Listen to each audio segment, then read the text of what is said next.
In today's video, I'm going to teach you how to create an email signature in Hotmail. Hotmail now runs on Outlook.com, so everything we do will happen inside Outlook on the web. An email signature is the little block of text that automatically appears at the end of your messages. It helps recipients quickly see who you are and how to reach you, and it keeps your emails looking consistent and professional. Start by opening your browser and heading to the Outlook sign-in page for Microsoft 365. Click Sign In and choose your existing account if it appears. If not, simply sign in as you normally would.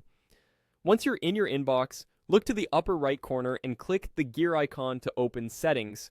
This is where Outlook keeps all of the customization options for your account. Inside the Settings panel, select Account. From there, choose Signatures. This brings you to the signature management area where you can create, edit, and switch between different signatures.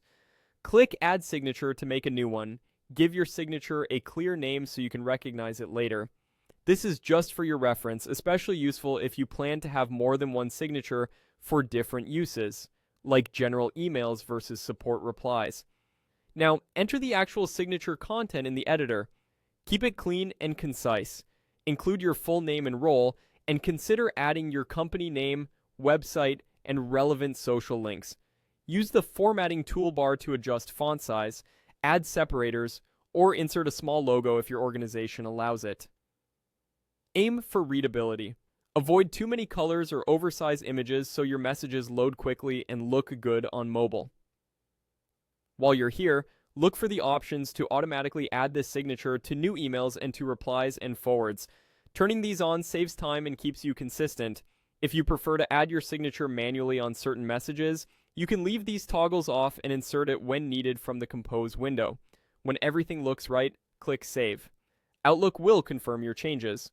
From now on, when you compose a new email, your selected default signature will appear automatically, and the same goes for replies and forwards if you enable those options.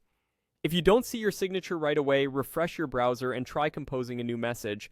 And remember, you can return to the Signatures area at any time to edit the content, switch defaults, or create additional signatures for different scenarios. That's it. You've created a polished email signature in Hotmail using Outlook on the web. Thanks for watching and happy emailing.